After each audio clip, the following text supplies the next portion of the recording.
chain on the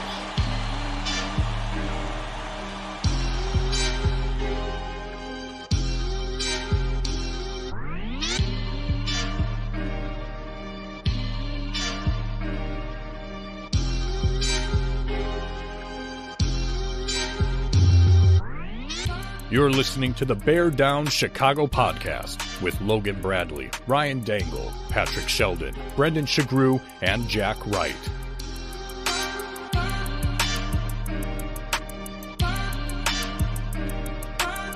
The Bear Down Chicago podcast. Yeah, we're that Bears podcast. All right, folks, welcome into another edition of the Bear Down Chicago podcast. I am your host, Ryan Dangle. Now, if you want to find me on Twitter, some people call it X. I'm not one of those people. You can find me at Ryan Dangle. That's Dengel. I'm going to bring in the assistant editor of Bears Wire, Brendan Shagrew. Now, if you want to find Brendan on Twitter, you can hit him at Brendan Shagrew. That's Sugrue. Brendan, it has not been a long time since I've seen you. It was fun talking Roar of the Lions with you, dude. How's life? I know we didn't get to chat about that other than the fact that you won big money this week. Yeah, I did. It wasn't money. It was trivia prizes, which was fun. But yeah, it was great talking ball with those guys. They're tremendous individuals. They do a great podcast. But my goodness, it was so fun to just sort of reel in the fact that they were struggling and they really thought that this was going to be a loss too. And they're like, yeah, we're nervous about this. And then just kind of, I gave them their praise following the Twitter accounts. And I just saw the dread that was coming from this game. So yeah, it was great. So it was fun to talk with you, and both of us kind of taking a back seat a little bit to talk a little Bears and Lions with them. It was fun.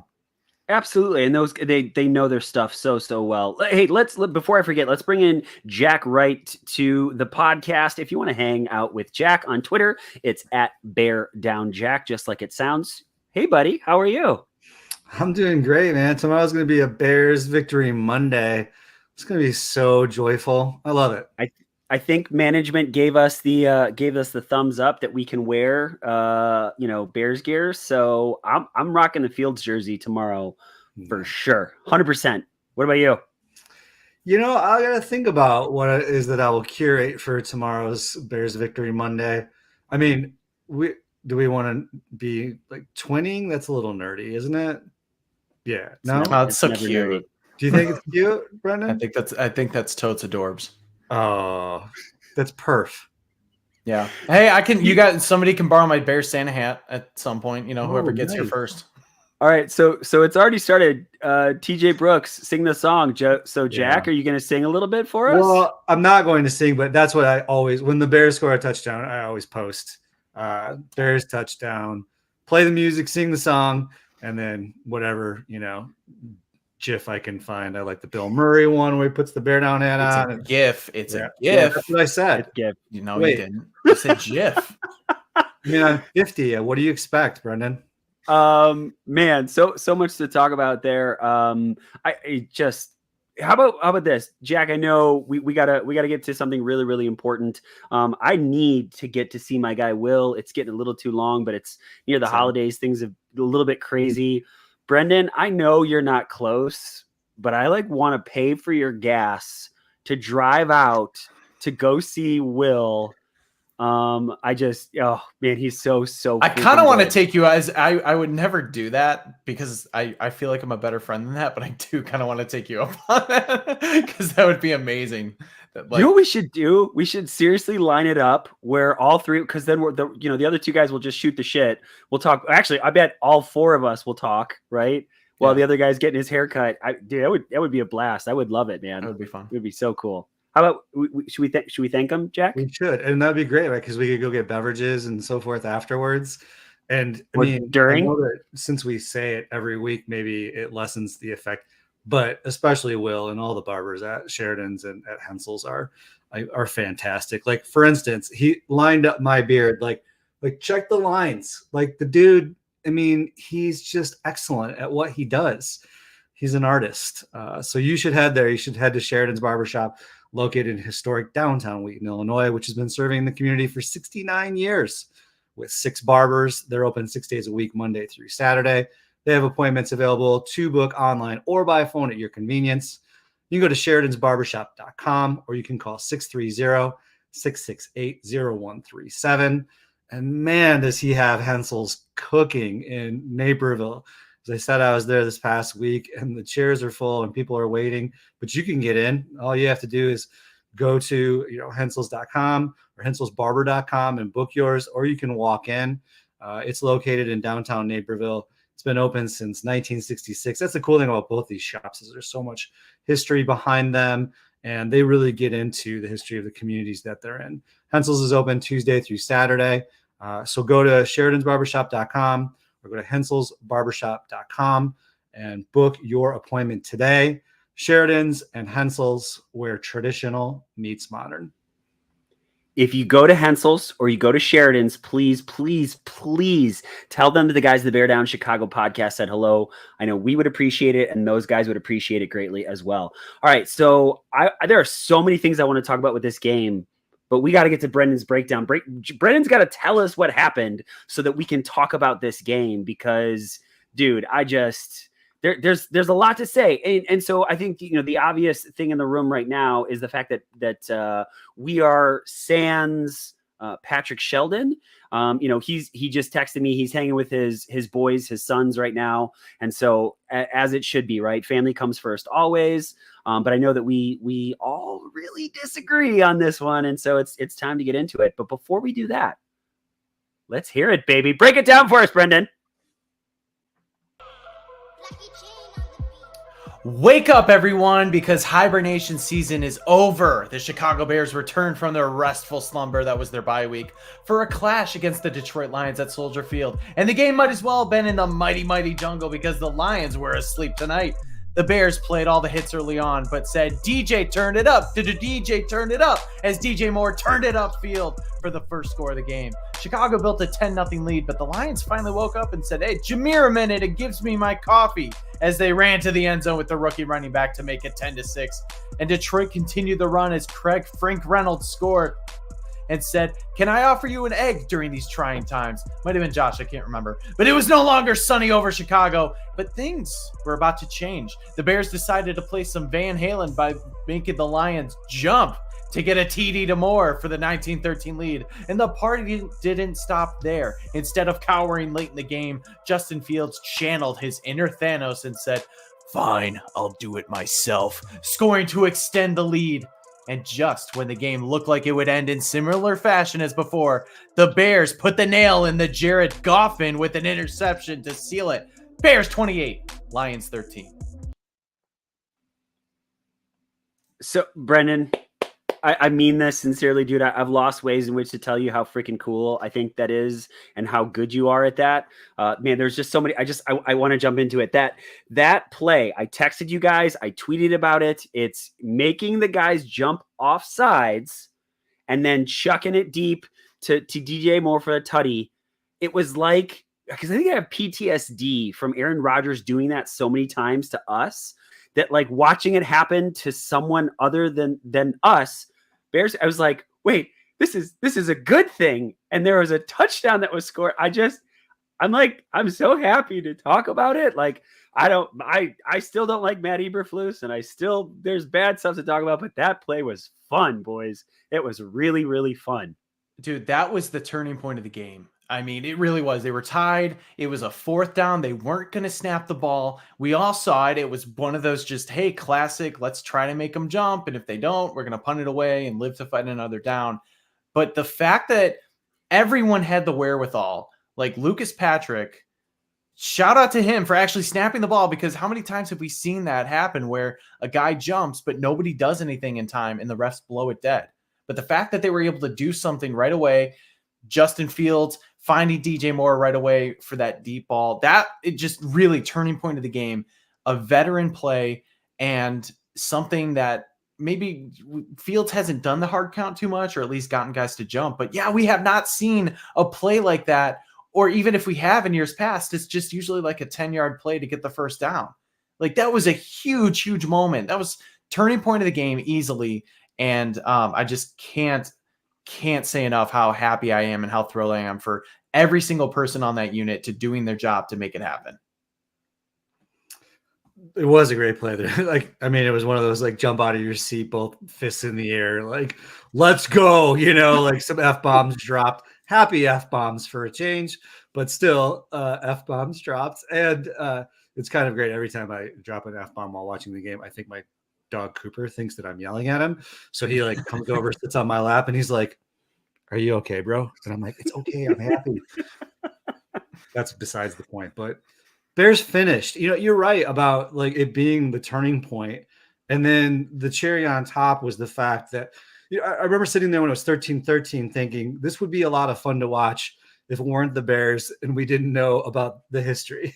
Yeah. And so for it to end up after like that shift, like you said, Ryan and Brendan, and then for the defense to just slam the door for there being absolutely no momentum for the Lions to come back and repeat that, travesty that happened last time.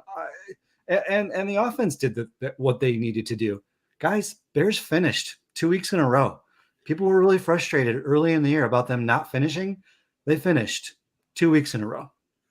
So just really quick, as for celebrations, the 2.5-month-old is sleeping in my wife's arms as she's watching baking shows, right? And I'm watching the TV almost on mute. I don't care. I get to watch uninterrupted football. I don't care. And I hopped up out of my seat as quietly as I possibly could. I'm throwing fists up in the air, and wife looks at me, and I was like, I didn't make a peep. No noise whatsoever. Nothing. Nada. And then the next thing I have to say, and this hurts my soul. Matt Eberflus and Luke Getsy made adjustments at the half better than the other team. And I can't believe I'm saying this, out-coached another coach, period. Like, yeah, sure, it was Dan Campbell, but they out-coached in the second half. I can't believe I said that. Like, what planet is this? I can't believe you said it. And I think you're right. I mean, the Bears won the turnover game. They had less penalties. They won time of possession again. And I think, especially Eberflus's defense has just been on this transcendent like rise. I mean, to see them play defense right now is incredibly enjoyable. I mean, the way they show up at the ball, and that they're angry, and that they come in a crowd, and that they're now forcing turnovers, and that the secondary is making plays because they're getting actual pressure. I mean, that's been a long time coming. I mean, I think everybody just wants to see that same type of energy and flow on the offense, and I'm sure we'll talk about it, but that's what's missing. We just have to figure this out. Maybe another piece on the offensive line, maybe a different OC, maybe some more development for Fields. I'm not sure what the answer is, but it's just not quite there offensively yet. I want to say defensively, not only the takeaway is obviously impressive. I think, stopping them on fourth down was big, but I was noticing even the completions that were being made, tight windows, tight coverage. That was more so like, compliments to Jared Goff and the offense for making those happen, because as soon as a ball was completed, like defenders were draped all over them. He had to make those very, very tight throws. There weren't guys running wide open. Like, very few broken coverages. The run defense was solid again. I know David Montgomery and Jahmyr Gibbs had some decent runs, early, some of them early, some of them late. But just like even the fact that those passes that were completed, and we saw this in the Vikings game too, guys were not going anywhere. They were just stopped. And so that told me that, okay, these defenders they're covering well. Sometimes you're going to let up those pass plays. It's going to happen. But the fact that no broken coverages, of course, winning the turnover battle, but those things really, really stood out to me. I was very impressed by just, where everybody was at. It just seemed like, yeah, Jack, you said that the whole defense was on the same page for, the last few weeks now. Tremendous effort. And I will say Luke Getsy, as outside of the first drive that they had for the touchdown, everything else pretty much sucked in the first half. That fourth down call where you, what was that? A pitch to, he was lined up in the backfield, pitch to Moore. terrible call. The fact that Moore didn't get any targets in the first half was awful. And this probably was Luke Getzey's best adjustment in the second half all season, I think. Well, we talked a little. Go ahead. I'm sorry. What specifically could I ask either of you? Was there something specific in terms of an adjustment that you saw from Flus or Getzey that you're like, oh, look at that. I see it. Wow. Good job. Well, targeting DJ Moore. I think that's a big one, like making a specific plan in which to do that, at least seemingly to make, because we don't know what goes on, in the calls per se. I would say more of a commitment to run seemingly in the second half. Man, that's a good one. I guess I would say this, Jack, is without watching the all 22, I can't put specific things on it. But what I will say is that just from watching Dan Campbell's defense, right? I know whoever his defensive coordinator is, they make adjustments, and they were not able to the Bears were able to move the ball. And so that tells me that there had to be some kind of adjustments, because we're not watching the same type of plays and the same dumb shit plays that we watched. Like we didn't watch another DJ Moore run for the rest of the game. Instead, you're throwing it to him. Right. So yeah, I don't know. I need to watch the game again to answer your question. They in my opinion, they were shuffling linemen around. I thought did a better job of. Well, they could have run Fields a little bit more on the outside, because he was the only one getting through on the outside. I think once they stopped trying to get running backs, clear off the tackles, that wasn't working well for them. So kind of moving back up the middle, I think, was effective. The passing plays were open too. Whether it was Darnell Mooney drops, Fields overthrows, there were guys that were open. And I think that Ryan, you and I were talking a lot about the DJ Moore overthrow, where it's like, why are you passing deep when you're just supposed to be burning clock? I mean, you can't have it both ways, because this is exactly what got the Bears in trouble 3 weeks ago, when it was just run up the middle, Lions call timeouts, and then you have one deep shot on a desperate third down. DJ Moore was open. It was a good play up, as he was streaking in the middle of the field. Fields just overthrew him. It was just a badly executed play. So I think the things that were designed looked a lot better. It's just the players at times couldn't execute them, but they still were able to do enough to maintain the lead and extend it and get the win in the end. I just think when it was that third and 1 or 3rd and 4, I don't know. It's 3rd and short. I'm taking back a couple games, and he takes the deep shot for Tyler Scott and misses him. Right. And then this one where it's like, I texted you back, can we do a 7-yard slant? Is that too much to ask? That's a high percentage pass that isn't a shot deep, that isn't a run up the, you know what I'm saying? But it wasn't deep though. It really wasn't that deep. It was maybe 12 to 15 yards, I think. So it was in the intermediate, and it was wide open. See, now that's the thing that Jack and I were talking a little bit about this, and Brendan, you and I were talking about this a little bit with the Roar of the Lions. I mean, anyone that's all on board with Justin Fields and thinks Justin Fields can do no wrong, I don't understand you. And the people that are like, Justin Fields is the worst quarterback in the face of the planet, I don't get you either, right? Jack, I know you love nuance. He is inconsistent still at this point, right? That he had time in the pocket. He had a clean pocket. Nobody was in his face and that, right? Unless someone can go back and show me the all 22 where there's a defender right in his face. It sure didn't look like it. Sure looked like he had a clean pocket which to throw and just missed a wide open receiver, which is the thing that just I wanted to walk away from this game going, yes, Justin is the guy, or it's time to draft Caleb Williams or Drake May. And I'm still not there. And I just I don't know if you guys are in the same place. I want to be at a spot where I know that this is the guy. And because it is inconsistent, I am leaning more towards maybe Justin isn't the guy, but I feel like the flash plays are that get coaches fired, right? That's the quote that you were looking for, Brendan. We were on Roar of the Lions, Lewis Riddick, flashes get coaches fired. But I feel like there are more flashes of good stuff that are happening that I'm leaning more towards maybe he's the guy.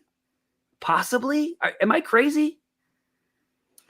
No, I mean, as we were like messaging a bit earlier today, to me, if it were a no-brainer, it'd be a no-brainer. If by now, if it was clear cut, here is our franchise quarterback that changes the trajectory of this team, we wouldn't be having the conversation we're having right now. We just wouldn't. And the fact that it's even debated in a polarizing fashion, as you laid out so well, Ryan, tells you a little bit about it, because there wouldn't be that debate. I mean, I don't want to say CJ Stroud because he's an aberration, but even if there was some element of just a firm and clear consistency in the way that he plays, then I think that it would be a much easier decision to make. I think I'm in agreement with you, Ryan, that you do the 5th-year extension, but that you keep your options open, because to me, the biggest issue, 2 things. One, it's clear by now, I think that wherever the blame lies, the Getsy Fields combination isn't working. Perhaps they share the blame. I'm not real sure. But in terms of like a consistent approach to playing offense in the NFL, the 2 of them working together, they can't seem to land on it like game after game after game. That's one. Secondarily, I would be interesting to see a breakdown of straight dropbacks, deep drops in Justin Fields, because we see, for instance, the play you mentioned where we pull the defense off sides and he fires just a laser to DJ Moore for a touchdown. We see other situations. There was a 3rd and 6 play early in the game where I said, if we want this guy to be our quarterback and we want to win games, we need to hit these 3rd and 6 types of plays. And he did. He hit Komet on a crossing route for a first down. So we do see that. But we also see too often a deep drop and hesitation. I don't know if it's processing. I don't know if it's wide receivers getting open. But in my mind's eye, that doesn't matter anymore, because ultimately it's on him. He's got protection in these cases that I'm talking about. He needs to make a decision. After he hits that 5th step and he plants that back foot, then I'm not saying he needs to throw immediately, because sometimes plays take a little longer to develop. But then it either needs to be, I'm going to throw it away, I'm going to tuck it and I'm going to run, or I'm going to try to throw it to a wide open receiver. But we've got to stop with the flushing outside the tackles and getting hammered by the defense and throwing some crazy ass, underhand. I mean, it looks like Zach Wilson in those situations. It looks bad. It is bad. And maybe that's being too particular, but like, to me, that's a big part of the game that he needs to get like figured out. He needs to refine that. I think we could all look at situations in the game where we see him standing back there with the ball, and our internal clock, I know we're not on the field, I know we never, but our internal clock is going, come on, man. Let's go. You've got to make a decision, Justin, and he's not. And he's if I can say the sentence out loud, hey, Justin, throw the football now, right? Like out loud and not in a rushed way. Like, that's a long time for a quarterback in the NFL. Yeah. The good news is, and I think we're all in agreement, like, Justin Fields didn't have a bad game today by any Not means. at all. No, definitely not. Yeah, he had a good game. I'm not going to say like great, but it was very, very good. And you saw, like, obviously the things that make him so dangerous, the runs on the outside, how quickly and easily he gets those 10-yard or 11-yard runs, how he could just turn into a magician and make something out of nothing. He was dead to rights so many times in the first half. But then, as Jack is saying, we did see many of those, not many, but a few of those plays where you're just like, get rid of the ball, run, do something, because we know you can do it. You're fast enough. I don't know if it was something where like the defense was just showing him a lot early and he kind of got a little bit gun shy. But I will say today, with what we saw, we haven't seen too much of that recently. And I know he was out for 4 games, but like, I don't think I've seen as many. I'd have to go back to like week 2 or week 3 when I saw a lot of those moments where it's like, Justin, get rid of the ball. You got to do something. You're taking bad sacks. So that's good, because a lot of those, like, you're not seeing them as frequently, and you're seeing a lot more good versus bad. So that's kind of the thing. You're still going to get those moments, and you see a lot of times where Fields is just not, we talk about urgency in the pocket. Not so urgent at times today, unfortunately, but he was still able to make things happen. So it feels like with Fields, you're going to have to live with some of those things, but his upside, the things he does well. Do they counteract that, and do they make him worth hanging on to and potentially doing something? The issue is the Carolina pick is right there. So, I mean, I've said it on this show. I've said it on Twitter. I'm not going to make any blanket statements or any proclamations for the offseason until week 18 ends, because I need to see the full picture, and I'm still not going to do that. So, but all I'm saying is Fields has those, inconsistencies, but I feel like they're getting the bad parts are getting fewer and fewer, but we're still seeing a lot of the good. So I'd still say that's progress overall. So his floor has risen and his ceiling is still yet to be seen. Thank you for summing up what I just couldn't do in 3 minutes. Yes. So here, I think we're all on the same page in this, is that like, we like more of what we see out of Justin Fields than the things that we don't like out of Justin Fields. Are any of you ready to sign him? I know, Brendan, you kind of said that, but like, are any of you ready to sign him to a long-term deal right now? Because I'm not. I say sign that 5th-year option. I was much more on the fence at the beginning of the season. Now I'm saying, like, I don't know, in terms of dollars, does that prohibit you then from signing a big free agent then if you've got his 5th-year option and your ability to draft a quarterback? But like, it could make for an awkward situation if you've got Caleb Williams and Justin Fields next season, but then maybe Justin Fields becomes trade bait. I don't know. To me, it just seems like a no-brainer to sign him to the 5th-year option and then wait and see. Brendan, Jack, what are you thinking about that? Please. Here's the thing. The 5th-year option, the deadline to do so isn't until May. So you're going through the entire draft and you're going to know what where you pick, who the players are that you want. And assuming that the Bears have the 1st overall pick, which is looking likelier and likelier. Again, I'm not making proclamations. You will likely have your opportunity to get the quarterback you want. So that's kind of the good news. You can go through the entire draft and then make a decision on Fields. So that's the best part. You don't have to make a decision yet. 2 thoughts. One is thinking in the first half about the play in which Justin was backed up to the Bears' end zone, and he turned a potential sack and safety into a first down. Mm-hmm. I mean, the fact that he still has that within his capabilities is insane. I mean, so athletic and 100% incredible. And that's a bit of a unicorn. There's a couple guys I think that can do that in the league. Awesome. I mean, just awesome. But I just, okay. This is maybe where I just get lambasted for, you don't know ball. Why not bring more quarterbacks into the building? I mean, there's 50 plus quarterbacks have started a game in the league this year. There's only like 5 or 6 that you could put at elite. I understand what you're saying, Ryan, about like awkward, but I mean, Aaron Rodgers was drafted with Brett Favre in the building, and I know people got pissy about it, but then dude sat behind Brett Favre, and then he got groomed. He watched, and he was better, and he ended up being a Hall of Fame quarterback. I realized that is also an aberration, but right. More QBs, more better. I mean, what's the problem with bringing in a couple of guys? The more you the wider net you cast, the more likely you might get your franchise quarterback. Am I just an idiot for thinking that?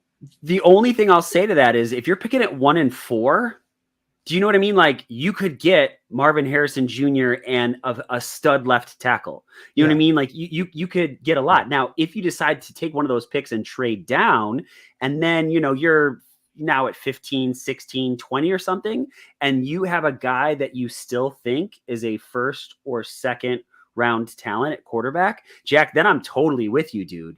But if you pick Caleb Williams number 1 overall, and then it's like, at that point, then I don't understand. Like, I mean, I guess it's riches, but like, you could have gotten another weapon for those guys. You could have gotten some more protection for those guys, as opposed to having 2 quarterbacks. And now you're going to trade one away. And then maybe you trade them away for a left tackle and some I don't know. I mean, there's a lot of situations.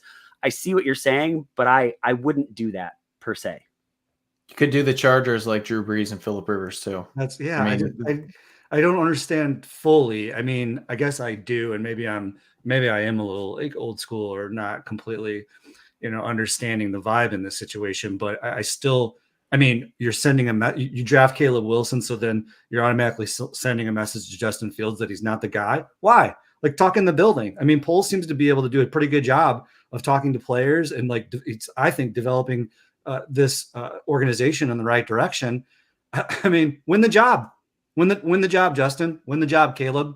I don't know. I mean, maybe that's again just if I'm fully off to say so, because I think you bring up a really good point, Jack. Is we haven't really seen what Justin Fields looks like with a true competition at quarterback. You know what I mean? Like, I mean, you could say Andy Dalton, but I mean that's different, right? They're trying to develop him, and he's a rookie and all that sort of stuff. Like to bring in someone that you think like, hey, maybe this is our guy. Maybe he rises and he plays a little bit better. I don't know. Well, but this kind of is the competition, because even though somebody's literally not in the building, there's that proverbial very well said shadow over there. Like, hey, this is what could be coming if you don't play better and, make yourself into that franchise quarterback. So even though I think, the point is that having somebody else in the building, I think could push him, but that's out there. He knows it. Everybody knows it. Like, especially where the Bears are at, like he has to leave no doubts essentially. And even if he leaves no doubts, there is still a valid argument, I would say, to picking another quarterback. Like Jack said, you really can't have too many. And I know I'm waffling. I know I'm taking the easy way out. I'm not saying I'm not making proclamations, but I will just say, if the Bears end up with the number 1 overall pick, it is going to be very hard for a GM to not pick back like quarterbacks in either one of them, especially for a guy who we're all coming at this for as media, as fans, as whatever, as podcasters. That's Ryan Poles' job. Like he's got to do something to make sure that he has job security. There's nothing better than getting a rookie quarterback and essentially saying, this is my guy and we have to see it through. So that's kind of where it's at. It's very difficult, but I think the competition with Justin Fields, it's already happening. He already has that proverbial quarterback in the building. I guess the only other factor, I was going to make 2 points. One was the one you already made. Like, can you pass up on 2 straight classes of quarterbacks? But the other thing is like, I mean, look at CJ Stroud, look at Richardson, and then who's in Carolina? Help me out. Bryce Young. Bryce Young. Why is there an automatic assumption that if you're picked high in the first round as a quarterback, that you found your guy? Because it doesn't always like I wonder what the probabilities are of picking a first round quarterback and that first round quarterback becoming a significant starting first round quarterback. I mean, Will Levis, maybe Will Levis makes it. Maybe, Bryce Young makes it. Looks like CJ Stroud is going to. Is Richardson going to get healthy and come back? Do you see what I'm saying? Like, there is no guarantee. Second, by the way. What's that? He was the second round. That's what I was wondering if he was second round. But I think my point still stands. Is like, it's not just like I draft the first round quarterback and we have a franchise quarterback. If we don't know how it works out a lot of times. Which is why I think we're all like back and forth on the Fields thing, because he has seemingly shown some development and maybe turning the corner to be the guy. I mean, in some regards, we could probably say that right now he's playing the best quarterback, like of a Chicago Bears quarterback over the last 20 years, maybe. It's interesting. I mean yeah, you know what I mean? Like Jay had moments, right? But I think they were even more extreme. I mean, they both turned the ball over a lot. Jay had a cannon for an arm and found, receivers in tight windows. But also had games like you could throw 4 interceptions and no touchdowns. Do you know what I mean? So like, I don't know. Like part of me says like, I want to see where this Justin Fields thing goes. I get it. Like Caleb Williams might be the guy. I'm not as convinced as other people are. Drake May, I don't know enough about him to make any comments about it, but I like Justin Fields as a leader. I like his athleticism, Jack, as you, dude, he's fun to watch. But when you saw that ball pop up, yes, he was already down, but the ball came out again. It's like, Justin, you cannot fumble the football again. It's just maddening. Like, I want to see where this goes, but I also, it's like, if you have ultimate conviction that Caleb Williams is the guy and you're Ryan Poles, because that's how you put food on your table, like, then you got to go that way. Like, I like Justin Fields, but I love the Chicago Bears more than I love Justin Fields. I would love for him to be the guy that takes us to a championship. But if he's not, thank you so much for your time here. I want the guy that's going to be that guy. I will say we've had, and I want to highlight our guy, TJ Brooks. Leadership is his concern with Caleb. I think that's fair. I mean, I don't know how good or bad Caleb Williams is as a leader. We all see the clips of him crying with his family and not wanting to talk with media or whatever. With Justin Fields as the quarterback these last 2 years, and maybe this is an Eberflus win, this also is probably a Justin Fields win. That team continues to stay strong through adversity. And we hear all the time that these guys are battling for Fields. He's their guy. He's the one who's taken accountability in the locker room for when things go badly. We saw it in the Minnesota game when he had those 2 fumbles. He said, "Hey, that's on me. I appreciate you guys having my back for that." This team does follow him, and I do think that's important because you could get a guy. I mean, look at all the stuff with Jay Cutler. Like, he had all the intangibles. He could win a game with his arm, but he fought with, there just wasn't Everybody. that cohesion with team leaders or anything like that. And I think with Mitch, yeah, some guys had his back, but it wasn't really like this. You didn't feel like it was his team. You know what I mean? So I think there is something to say for Justin Fields' leadership and how people respond to him, especially with how the team has kind of fought through that adversity. And now you're seeing those fruits come to life these past few weeks. So I just think that is something to, that warrants consideration. I want to go to this. This is a TJ Brooks showing up a lot in the comments, but I think this is the one that has stuck with me for a lot of this show now. Eberflus is winning me back. Getsy still needs to go. I mean, really, when we think about, what's going to happen, it's all predicated on who's the head coach. If it's Eberflus and they're drafting a quarterback, oh man, Luke Getsy cannot be the guy to develop a quarterback. He's too inconsistent to be the guy. Now, Jack, I think you've brought this point up a lot. Can he grow into the role?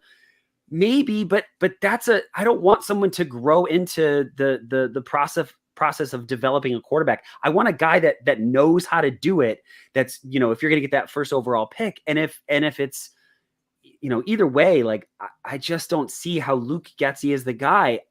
I go back to Tyler Aki a couple weeks ago, who, again, I love Tyler. I like him loving Luke Getsy. His inconsistencies are just maddening.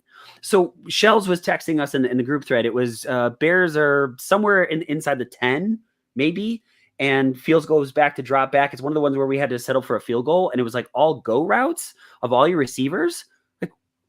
What is he doing? Like, he makes a great play call, like the design run outside to DJ Moore, a couple spots where he gets DJ Moore wide open in the second half, and then a couple where you're just like, bro, that's not NFL offense. It's not like, hey, that was a bad play call, throw it out. It's like, that shouldn't be anywhere near your play call sheet. Yeah, I mean, I think I agree. For a moment, I want to look a little more macroscopically, because like we were talking about before the game, I do think, like, if you zoom out a little bit, I think that this franchise is currently building something. There's still money to spend. They've locked up key guys in key positions. They are developing young players. See, is it Devon Dexter? Javon Dexter. Wow, that kid is really coming on. They've got another a lot of high draft picks. They've got, free agency. So my look at it right now is that they are building something good with players who can actually impact games. All right. So now you're right. I do think there needs to be some potential adjustments with coaching Obviously, we've been in some, heated arguments about Flus, but I just want to reiterate, I'm not sure if he is the guy that will take us to a championship, or maybe there is a keep building the players, keep building this roster, and maybe keep investigating to find who you think will be that guy.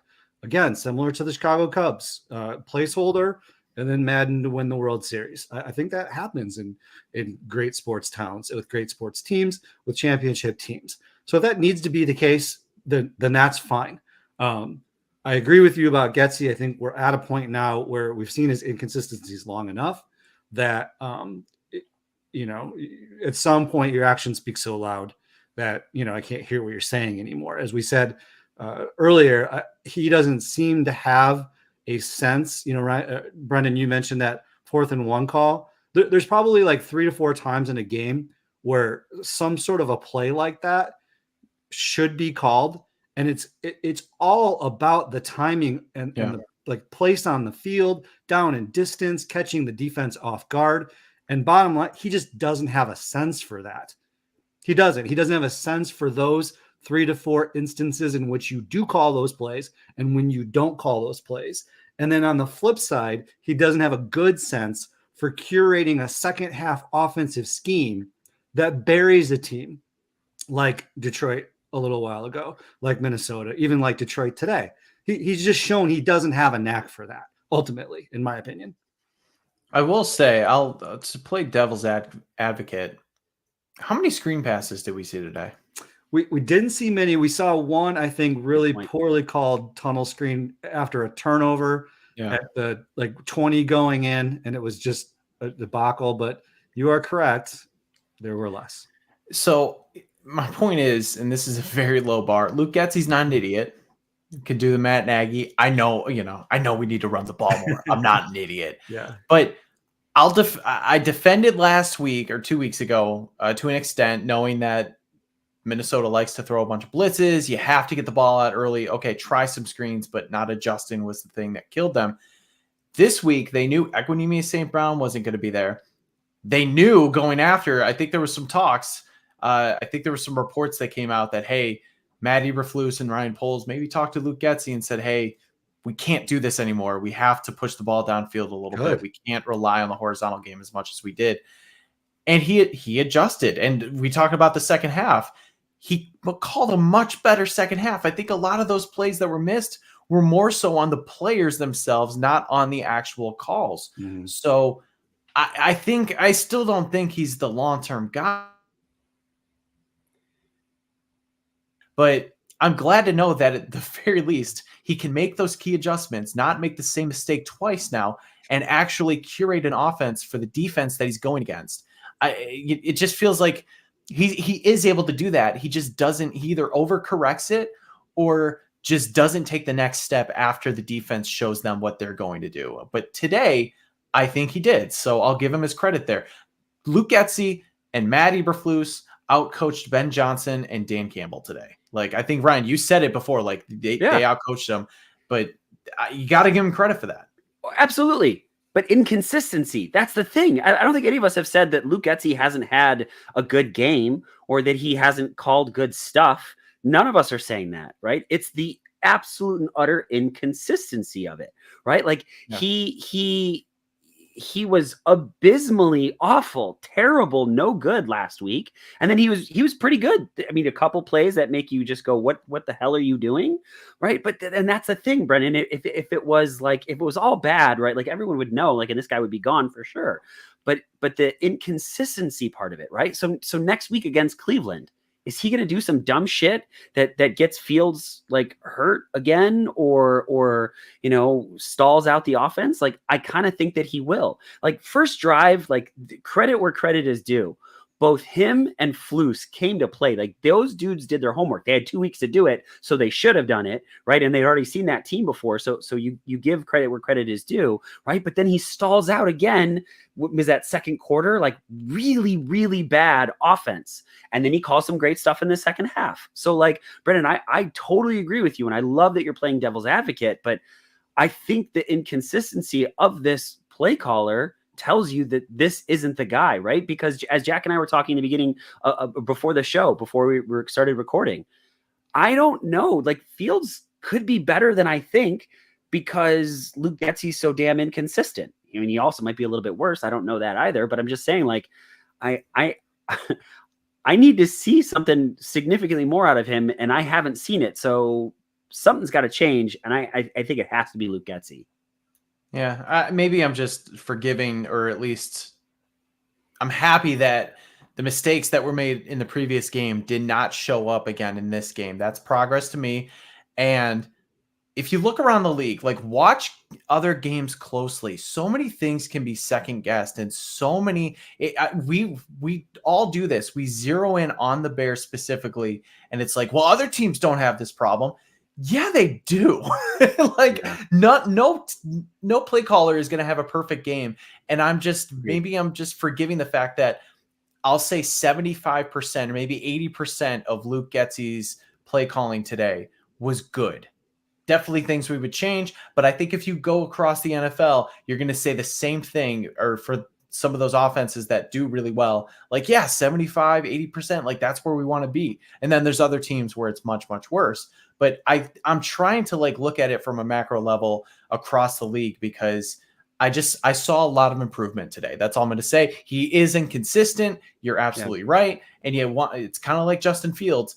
Luke Getsy, we need to see a lot of that in the next 4 games now, because you're also on an audition, I would say. You have to call a better offense. You have to make sure this unit is working together underneath you. So, and today was a good step in that direction. Now, I mean, if you're asking me right at this moment, do I want to bring him back for 2024? Probably not. But at the same time, if Eberflus stays, who are you going to get to call the offense? Like, that's how you get Mike Martz when Lovie Smith was a lame duck head coach. It's tricky. So I don't know, but I'll just acknowledge that I saw growth today. And, if it's a week by week league, and, it's the least, I guess, that I'll take right now. Jack, just let me throw this just one thing very, very quick. If it was 80% good plays every single week, I would shut my mouth right now. It's not. I would say, like, somebody needs to maybe take a look. I don't know what he's doing specifically when he's, like, orchestrating that first drive, which, I mean, those have been phenomenal. I don't know if there's maybe it's like watermelon Sour Patch Kids that he's eating, and then, like, or maybe there's an IPA that he especially likes, or maybe he's in a specific room with a specific pen. But whatever it is that he's doing with the first drive orchestration, if we could just capture that a little bit, and make it, or maybe there's too many IPAs, and then we just start to unravel as the game scheme and the game flow continues. I don't know what it is, but dude can do a first drive play script, like, probably Pro Bowler level in the NFL right now. I mean, he just freaking owns the first drive. Can I ask you a question, both of you? How do you feel about the Bears continuing to say, we want the ball and we're going to score to open the game? Great question, Brendan, because I thought about that when the Detroit Lions scored at the end of the half. I was going to text you because you and I have talked about this quite a bit. Yeah. And I thought, okay, I think I'm out on we want the ball. I think I'm out on it. I don't think it's working. But then I think both last time against Detroit and this time, the defense 3-and-outed the Lions. So, okay. Maybe they're scripting right in halftime too. I again, full credit where credit is due. Like, they've been exceptional in that regard. They're doing their homework. They're not complete and utter idiots. Here's the thing. We're going to go to our one and only true false, which I don't think any of us can answer, but I think I know my answer. And I think we've been kind of circling around this. True or false? Eberflus is the guy to bring the Bears back to the Super Bowl. For Jesus this, Christ. But here's the thing, people are like, oh, I want to play. We want to win a freaking championship, right? Like, this is the question we got to go after. So for this one, we're gonna go Brendan, we're gonna go Jack, and I'm gonna finish it up. All right. Question for a caveat: is it bring back to the Super Bowl and not win it? I just said bring us back to a Super Bowl, win or lose it. To make us competitive and a real contender again. All right, let's go true, baby, because Matt Eberflus is the second coming of Lovie Smith. They're going to go back to the Super Bowl and not win it, but God damn it, we are going to hold on to that for as long as we can to get all the positive memories, baby. No, I guess screw it, just for the sake of the question. I'll say true, because I do. Maybe I'm just leaning into the Lovie Smith parallel because this does remind me a little bit of 2005, even though it's way too late at this point. But when the team actually started to win, and you can kind of see that they're turning a corner and they're playing consistent, good football with a great defense. And this admittedly is a better offense. Lovie Smith did that, and he was able to build a consistent winner. And shoot, I mean, might as well just hope for the best and say Matt Eberflus is that, even though if I don't totally believe it, I will say true. But I'm supposed to be the contrarian, Brendan. I know. What am I supposed to do now? Well, I'm going to say true. And again, for the 1,000th time, I just want to reiterate that I do see flaws in the way in which Matt Eberflus coaches. I do not think by any stretch of the imagination that he is, at the level of an Andy Reid or that he's at the level of a Matt LaFleur. I do not. I don't. I do think that he has shown a great deal of stick-to-itiveness in the last 2 seasons. I do think that last year it is really difficult to judge his particular performance in terms of wins and losses with a stripped-down roster. And the fact that he was able to keep the team playing together and motivated football is great. I am like you. I am disappointed, all of you, I think, in the way that the course of this season has progressed, and that there were certain areas that did not progress in ways that we had hoped. I still think that what we're watching, I hope, I would think that you all hope this too. And I understand if you maybe don't believe that it's going to happen, but I think there's a confluence of events that's occurring here. And I think we're watching it happen. And we're going to watch it unfold as the talent continues to rise and get better. And I do think as players continue to develop, and once they get all the right pieces in place on the coaching staff, that we're going to be at a championship level football team. Hey man, I don't believe it either. Like, I'm just saying stuff. What? It's a loaded question, bro. What? Tell me why not? Because they have beaten Dobbs, Bryce Young, Brian Hoyer, and Jared Goff in December, right? And all of a sudden we're talking about like Matt Eberflus's defense has played well. His defense has played some terrible football teams, and they've done okay. Like I mean, really, truly, the defense has looked a lot better. But to say that this is the guy that's gonna lead this team to a Super Bowl, like, I don't know what you guys are smoking, but I want some of it. Like, I don't think he's a complete and utter idiot, right? Like, and I guess maybe I have to rein it back just a little bit. And just the fact is, like, I mean, he does his homework. He knows his stuff. He's done a better job with that sort of stuff than Matt Nagy ever did. But I mean, this is the best team that they've beaten, right? But really, like, Detroit's been reeling, right? That first we punched them in the mouth and they came back and they beat us. Then they get beat by Green Bay, and then now this. Like, I don't think Detroit is what Minnesota was last year, right? I think the second Detroit gets to the playoffs, they're going to get spanked by a really good football team, right? I don't know where the faith in this guy comes from to think now, Jack. I hear what you're saying, trajectory, right? That the Bears might be headed in a good place, but I also fear that this win might have actually put us further back, because then the Bears are going to go, maybe Matt Eberflus is the guy. And then next year we'll come in and like, yeah, Matt Eberflus might be the guy. And no, he's not. And you missed out on an opportunity, maybe potentially, at getting someone that could be a really, really good head football coach. Like, I don't want to take anything away, right? Because again, I know nuance is important, Jack. You've said it so well. But what? Like, okay, hold on. Because you say that, and you say, like, well, if the Bears end up winning at the end of the year and show they're competitive, well, that just means we're definitely going to keep up. Maybe that means that this thing was actually working. And yes, I lost faith in this coaching staff earlier in the season.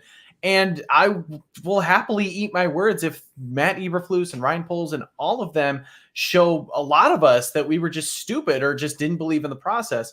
I can't tell you how many teams, like, go back to Carolina last year. Do you think that they would have rather stayed with Steve Wilkes after he almost got them to a playoff win instead of saying, "Nah, we're going to hire that offensive guru guy, the guy who can bring our next quarterback into the fold."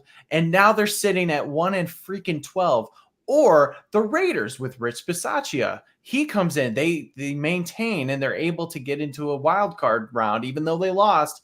And they said, well, what if we bring this guy back? We had success with him. Now let's just go get another offensive guru, Josh McDaniels. If you see success, that's not a bad thing. Like, it means that something was actually working, and maybe things actually just took a little bit longer to turn around. Like, I'm not going to be mad about that at all. Like, because that means it actually worked. Now, if they lose out from here, then that's an issue. Or if they lose out from here and things go back and then they keep them, very different conversation for sure. So I just, that's where I have an issue, because I want to actually see things come to life. But if they beat the Browns, okay, the Browns have a good record. Okay, that's awesome. Right. But then if they beat the Cardinals and the Falcons, right, like, okay, those are not very good football teams. Like, is it a mirage, right? That it's like this temporary short-term success of winning will then push us back long-term. Like I just don't, I don't know. Jack, go ahead. I mean, we've all been hurt. We've all been hurt by this team. And so I do understand, but I mean, can you see like a little bit here where it's like, only in Bears world are we like lamenting a possible win out? Like when we can still get the first overall pick and still get the first overall pick. And I mean, just to push back a little bit, I guess, Brian, I mean, and your point is pretty good. I mean, I'm not sure as if we beat any real substantial teams, but we went at the Panthers, right? We played Detroit really pretty well, nearly win that game. I believe Minnesota was on a heater when they came in, right? Dobbs was on a heater, won that game. Barely. W's a W, bro. Win at the Lions. Win at the Lions. I had them at 8-9. They're sitting at 5 wins with 4 games left. I don't know, like, and I won't fly off the handle again this week, I promise. But it's like, what do y'all want? What do y'all want exactly? Like is 7 to 8 wins? You're going to be bummed with 7 to 8 wins. Considering where they were last year, no, I won't be bummed. But I think also, like, what you're saying about this organization, that like Bears fans are bummed, but it's also like we're also like, if we get to a playoff game, gee whiz, guys, like that'll be it. Like I don't want a gee whiz moment. Like I want to win a champion. I want to be in constant competition for it, and I just don't see that a guy that is inconsistent in his winning, in his play calling, like all across the board, right? Like I don't understand like how that's going to be the guy that's just going to magically turn into, Papa Bear Hallis. Like that's where I'm at. No, but I think in this, like going from last year where just they were awful, awful, 100%, and then to get to a potential play, like we in the hunt, baby. Like if that actually happens, it's insane. Like it's a low bar to clear, but you get one more win. You've already doubled the win total from last year. That is progress. You do want to see more, but I don't know. Maybe I'm drinking the Kool-Aid now. I do see that things are consistently happening in a good manner, and the guys just continue to play. This team probably should have fallen apart completely after week 3 when they lost their goddamn defensive coordinator, when there was friction potentially between the players and coaches. Like things probably should have just completely fallen off like it did with the Panthers or with the Jets or with the Raiders and all of that. But it didn't. I mean, and that's, yeah. This was significantly more fun than last year, right? Like watching back to, okay, not the back-to-back wins part. Watching today, it was fun. I'm a Bears fan. I like watching the Bears win football games. I truly, truly do, right? But I don't want short-term mediocrity to impact a potential long-term success. And like, I get that you guys are, I get it. I really, really do. I mean, truly, I get it. Like the Bears look better. They passed the eye test over the last couple of weeks that they look better. I mean, but barely beating Bryce Young, only putting up 12 points against Minnesota's defense. Like, I don't see how that's a bar for success for long-term sustained success. Now, a win is a win, Jack, 100%, totally agree with you. Right. But I feel like I'm a crazy person right now for I don't know. I'll shut up. You have a group of people seemingly in the building right now who recognize Darnell Wright as a talent, who recognize Braxton Jones as a talent, Kyler Gordon as a talent, Tremaine Edwards as a talent, TJ Brooks, Stevenson, Brisker. Did you do that on purpose? Always. Did you do that on purpose? I always do that. Edwards. Oh, thank you. Edmonds. I Edwards. love TJ. That's just how much I love TJ. And I think I could continue to list guys. That's what I see. I see a group of guys who seemingly currently have a knack like we haven't seen before, especially under Pace and Nagy, who seemingly have the ability to target talent and bring them into the building. That's one. To be able to collect picks to improve the roster, to be able to find talent through free agency to improve the roster, to develop people within their team. And that's what I see. So again, Matt Eberflus will benefit from that. Any coach in the building would benefit from that. That's going to continue to snowball in a positive way. So if there are any positive characteristics to Matt Eberflus, then those things are going to be accentuated by there being better players in the building. And that would be true of any coach. Why are Ryan Poles' players, like, why are you giving Matt Eberflus credit for bringing in the guys that Ryan Poles? I'm giving the guys in charge right now credit. Ultimately, Ryan Poles is a part of that process. Yes, but he knows good players. He knows good defensive players. But then why then at the beginning of the season did they look like hot garbage against good teams, right? With the same talented guys that they have, right? Like do we need to go? I know going way back to watch them against the Kansas City Chiefs and tell me that this team is close. Now I understand, like, as the season progresses and things change, I get that. But like, Ryan Poles gave really good players to Matt Eberflus, and this is his first time winning 2 games in a row. Like, I just don't see. Was a new right tackle. Braxton, like, they were heavily injured on the defense to start the season out. I mean, true. I don't know. I don't think they've hit their stride until now. They're healthy and seemingly having most of their players together. And sorry, Brendan, I'll let you go, but also that factor of like having Adkins out and having Jones out for a little while. So trying to gel the right guard. I'm sorry, I'm bad with names today. Nate Davis? Jenkins? Gosh, what am I doing today? Sorry. Jenkins or Nate Davis? Which one? I'm talking about Nate Davis. I was trying to think who Atkins was. I had no idea. The Atkins diet tonight. For those of you that are at home. Eat meat until you get the gout and also lose weight. But I think there is something to be said, as we've said, that it takes time for those players to gel with the players that are next to them. Not making excuses. You're right. Hot garbage against Green Bay is terrible.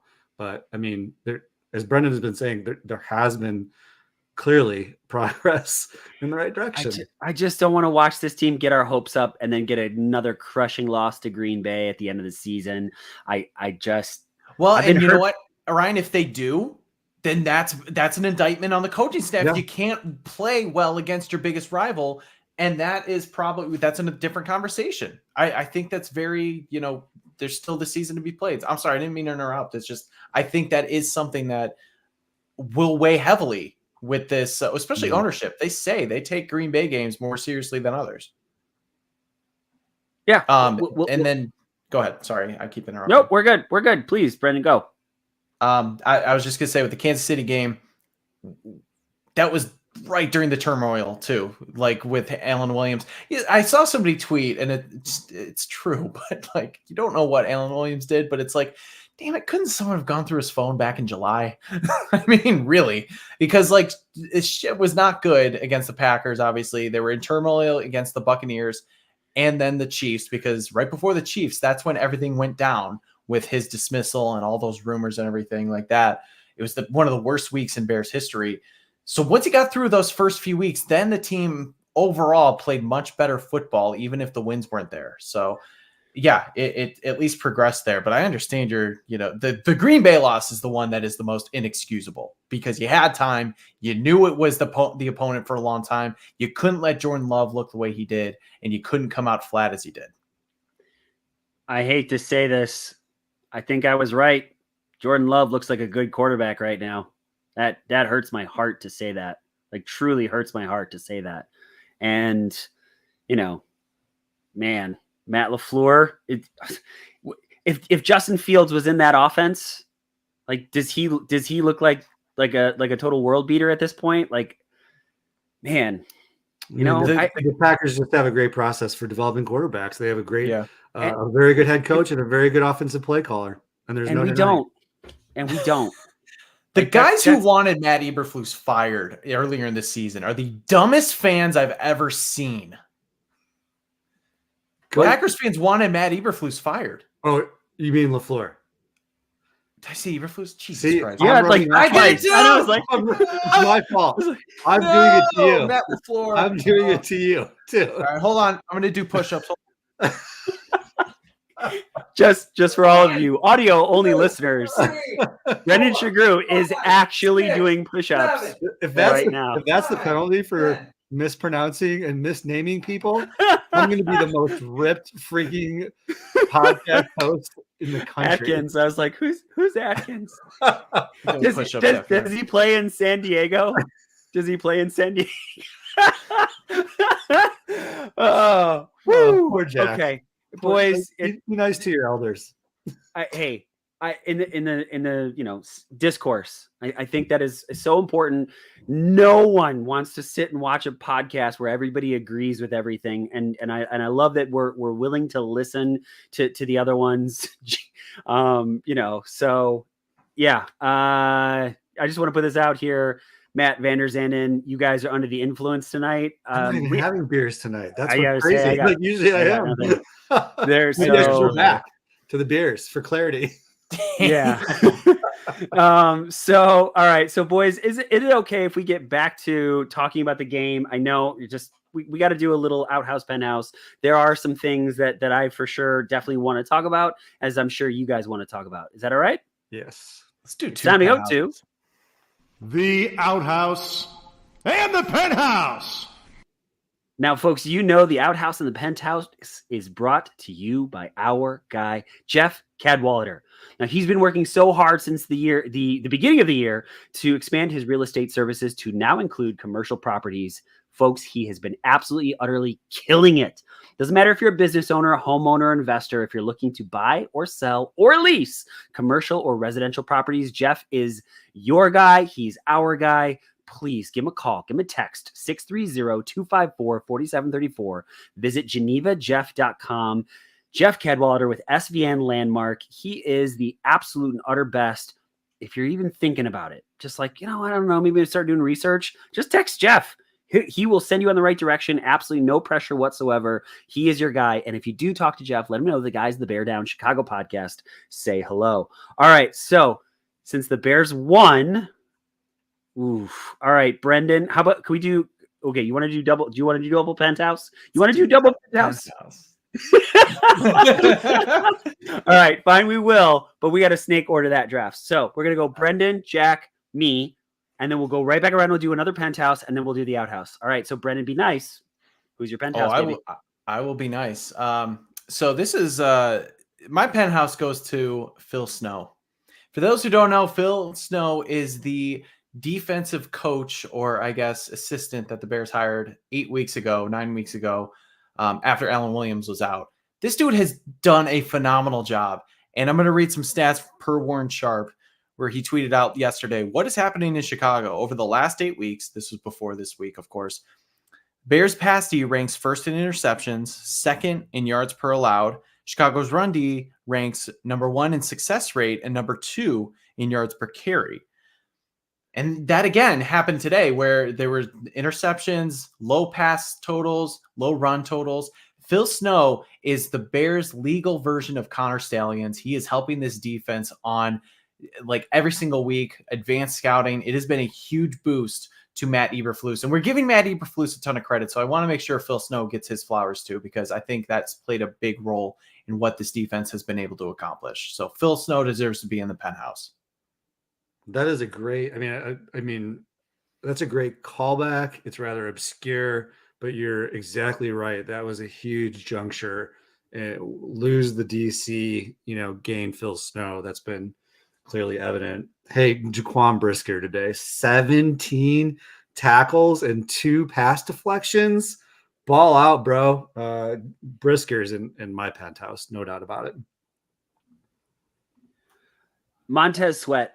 I think it was Michael Lombardi that said that this is the worst trade ever. The Bears never should have made this trade. Thanks, dude. What an idiot. What are you talking about? Montez Sweat, 5 total tackles, 3 solo tackles, and a sack. Double-digit sacks for the first time in his entire career. Man, dude he's not a sack monster, but he's just all over the defensive line. He's been so good. And I feel like he was the catalyst in many ways to make this defensive line just jump. And I'm all for it. I love that guy. I love the signing. Big fan. All right, next one, pretty obvious. DJ Moore, 1 rushing touchdown, his first career rushing touchdown. He, of course, had that big receiving touchdown, had all of his receiving stats in the second half. But the biggest thing was he was playing hurt. Like, he came up limping after that 1 rush, missed a few plays, came back. But you could even see he wasn't fully 100% on some of those catches, but the dude continued to ball out. That, I think it was a 3rd down play where he just extended and caught that ball like way high. That number 1 receiver things, man. That's what that guy does. So DJ Moore had himself a day. DJ Moore, and the D stands for dog. I love it. You're so right about Sweat too, RD. I mean, is it possible that he has elevated the play of the entire defense? I mean, even Ngakoue got a sack today. And how about Justin Jones? Justin Jones had 5 tackles today. He had, I think, the game of his career as a Bear. 5 tackles, 1.5 sacks. He had a tackle for loss and 2 quarterback hits. I mean, he was kind of a role player, a leader, like a vocal leader, I think, in the previous iteration of the pre-Montez Sweat Bears.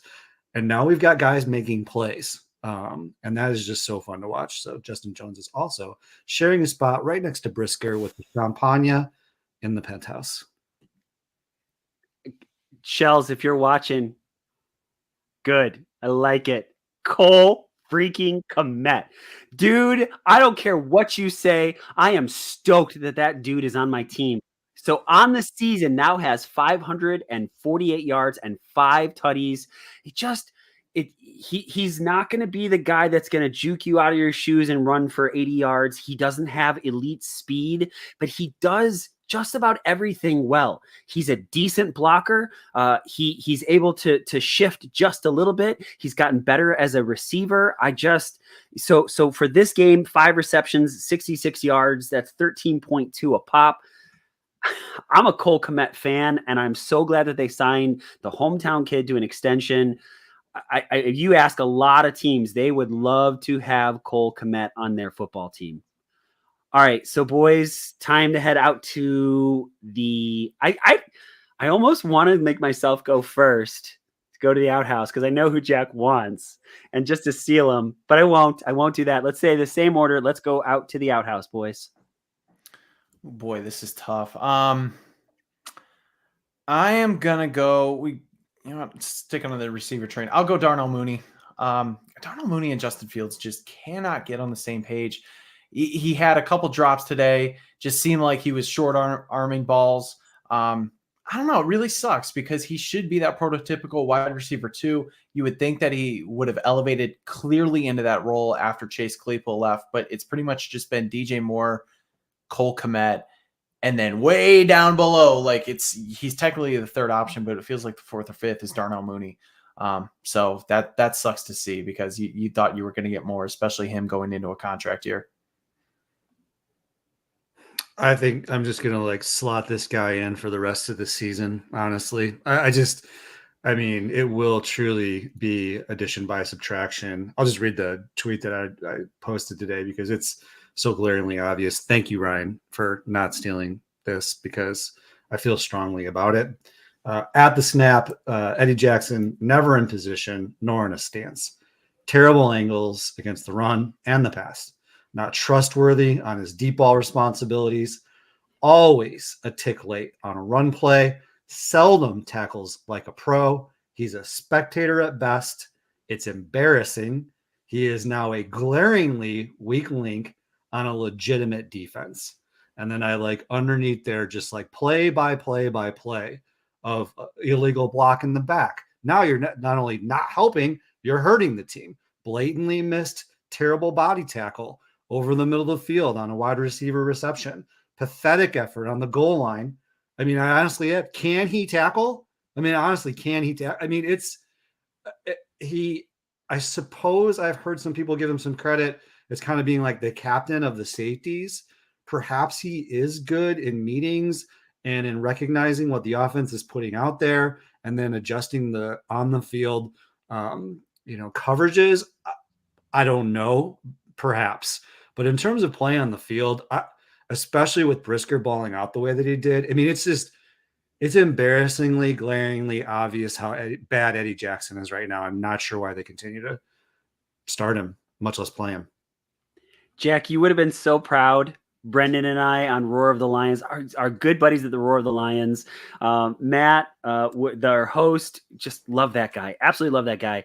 He was basically saying, like, singing everybody's praises in the Bears secondary, and he gets to Eddie Jackson, and both Brendan and I are like, no, not so much. He's like, oh, maybe. It's like, no. He was good in 2018, but then that stopped. And so, boys, mine is the Bears' inability to stop the freaking run, especially late. David Montgomery, like, Jack, I know you've talked about it. Brennan, I know you mentioned it when we were on the Roar of the Lions. I love the way you said it. Maybe because he's now 5 and he's running on the turf that he just looks faster, right? But like, he was just cutting them up. And honestly, I think that because Campbell took him off the field, maybe he was tired and needed a breather. And then they started like trying to make Jared Goff good in the cold, which we all know he's freaking terrible at that.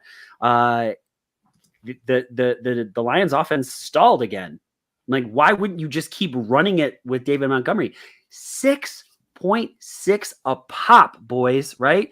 10 attempts, 66 yards, right? And then Gibbs also 11 attempts, 66 yards. So that's 6 a pop. Boys, that's bad. And the Bears have been really, really, really, really, really good against the run, especially over the last couple of weeks. They were not good against it this time. So the Bears' inability to stop the run is definitely in my outhouse. Boys, anything that we missed, anything that we need to talk about? Brendan, anything you want to talk about, my buddy? I'm just so happy that classic Jared Goff, December, cold weather Jared Goff came to play. I did the research before going into this game.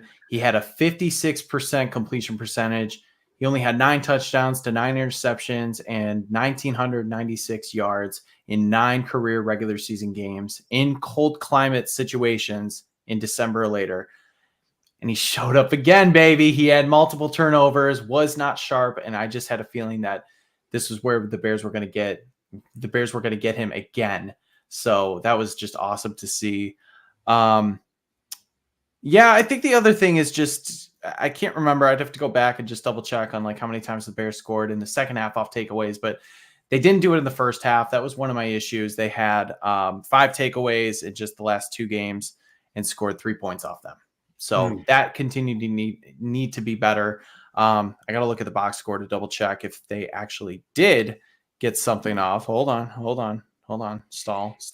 Did- Stall. They did. They got a touchdown off the fumble. So that's great.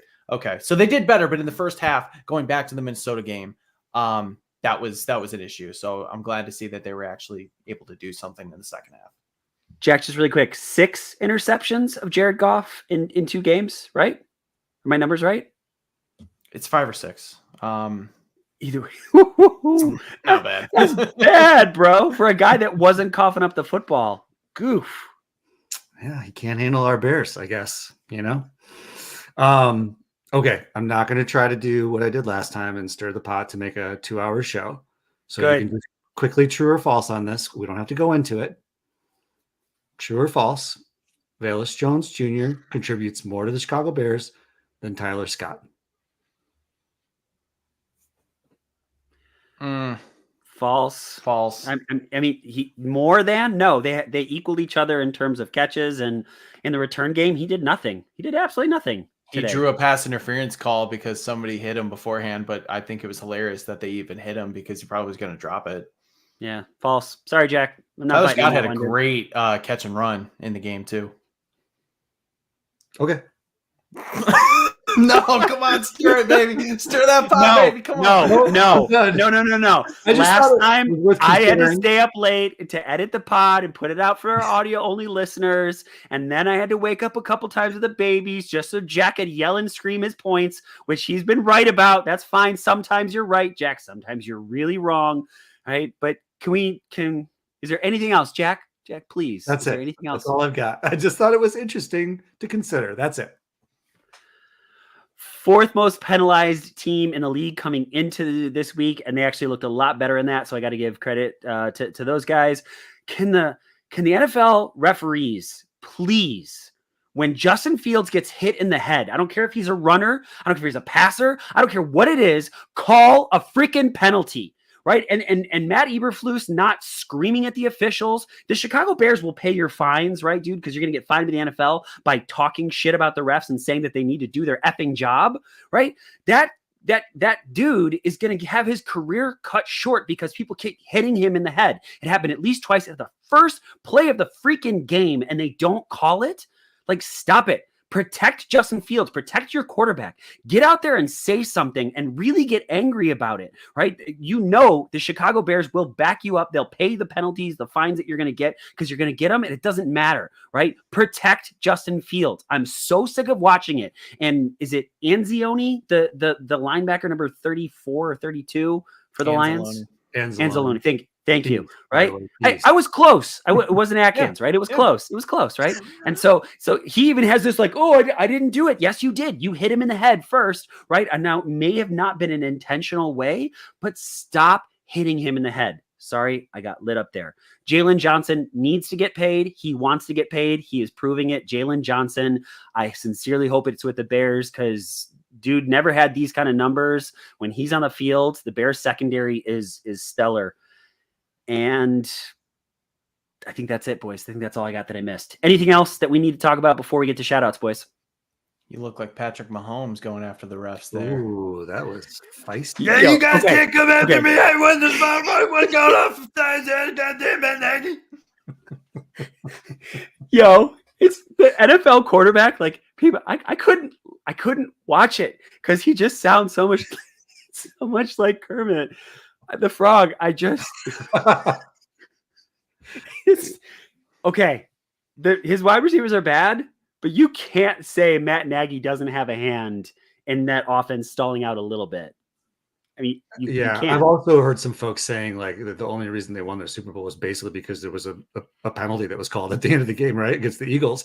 And so there's this trend now right at the end of the games. And I like Patrick Mahomes, and there's no doubting his greatness, but there is this little trend of him like kind of being a whiny bee at the end of the game when he doesn't get the pass interference calls that he needs to, to seal the deal. But he is not getting much help. I mean, Tony is like single-handedly maybe he like bet against the Chiefs tonight because that dude is single-handedly sinking those guys.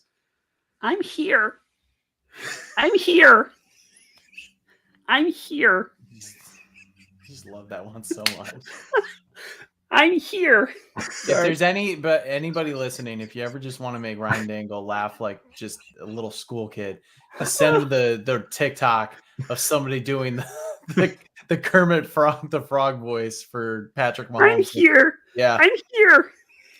Yelling at Crosby, right? He's yelling at Crosby from the Raiders. Yeah. That's so good. I'm here.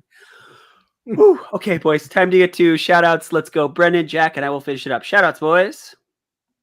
All right, I'll try to make this quick, but I might go off on a rant. First off, great news. Guys, the McDonald's snack wrap is coming back in 2025. This is a fight that not only myself has been fighting for many years, but my guy, Matt G, he's at Scuderio Matteo. My goodness, Matt, we made it, buddy. We finally made it. This is just we're so blessed that the snack wrap is coming back in our lives. I know TJ Brooks and all our fellow Canadian Bears fans can just go to any McDonald's and get it. We don't have that luxury. So the fact that the snack wrap is coming back has just made this the best weekend overall. And my shout out to my guy, Matt, because we've been fighting the good fight for a long time. Shout out to Shay Norling, ESPN 1000 producer and radio host. Ryan mentioned it. My buddy and I went to a trivia night that ESPN 1000 was hosting, and Shay was himself hosting. And we ended up taking the whole damn thing home. We won it. We won some awesome prizes.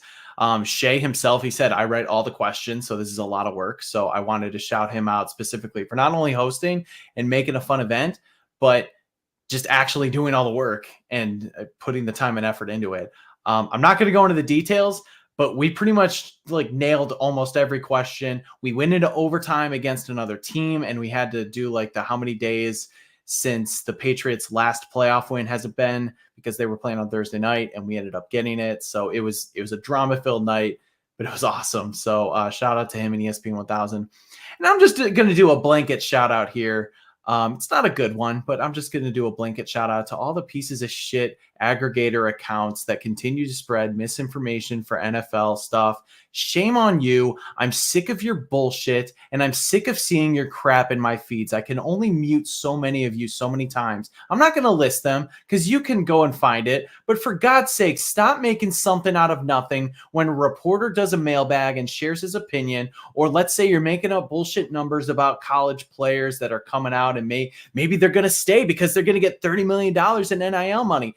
No, they're not. You're just spreading crap online to try and get up your engagement. And it's really pissing me off. Okay. Maybe I'm the old man on the lawn saying, get off my lawn, but I'm sick and tired of seeing this bullshit. Okay. This is what's wrong with social media and Twitter. So please, for the love of God, stop sharing this stuff. Block these accounts.